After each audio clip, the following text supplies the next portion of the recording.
आज मैं आपके लिए एक उर्दू की बहुत मुफीद कहानी लेकर हाजिर हुई हूँ और बहुत सबक है इसके अंदर, देखिएगा और गौर से सुनिएगा। अभी इस कहानी का नाम है मैं सब कुछ कर सकता हूँ।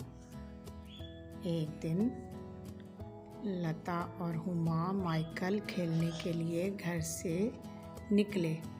हुमा ने कहा, वो देखो खाली घर में नए लोग आए हैं।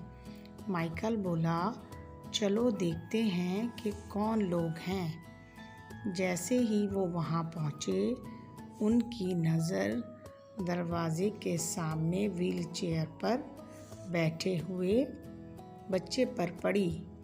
वो उनका हम उम्र था।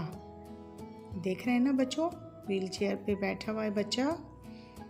बच्चे उससे मिलकर बहुत खुश हुए।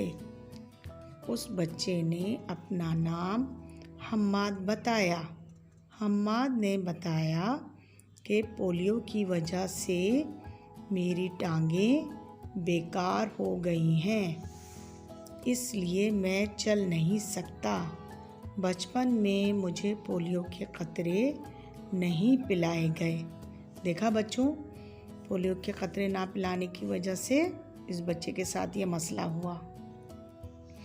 माइकल, हुमा और लता रोज़ाना हम्माद से मिलने जाते और उसे अपने स्कूल और दोस्तों की बातें बताते। ये बातें सुनकर उसे भी स्कूल जाने का शौक़ हुआ। उसने अपनी अम्मी से कहा कि वो भी स्कूल जाना चाहता है। ये सुनकर अम्मी बहुत खुश हुई। ये देखें बेटा, देखा आप लोगों ने, उस बच्चे ने भी स्कूल जाने की ख्वाहिश की। अगले दिन हम्माद अपने वालिदैन के साथ स्कूल जा पहुंचा। प्रिंसिपल साहिबा हम्माद और उसके वालिदैन से मिलकर खुश हुई, मगर उन्होंने बताया कि पहली जमात का कमरा तो ऊपर वाली मंजिल पर है। हम्माद तो व्हील चेयर पर है, ये ऊपर कैसे जा सकेगा। फिर प्रिंसिपल साहिबा ने एक हल सोचा। वो हम्माद की जमात को नीचे वाली मंजिल पर ले आई। देखा बेटा, उन्होंने कितनी नेकी का काम किया कि हम्माद की वजह से कि उसकी व्हील चेयर ऊपर नहीं जा सकती, तो जमात को नीचे ले आई। एक दिन माइकल, हुमा और लता शाम के वक्त हम्माद के घर पहुँचे और उससे कहा, चलो आज हमारा वॉलीबॉल का मैच है।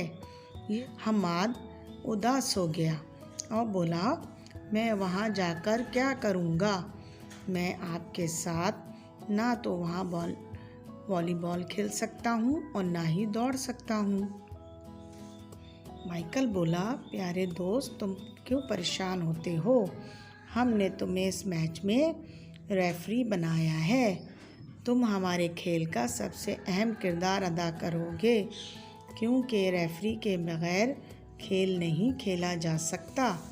सब दोस्त खेल के मैदान में पहुँचे और वॉलीबॉल के मैच से लुत्फ़ अंदोज़ हुए। हम्माद को रेफरी का किरदार अदा करके बहुत मज़ा आया।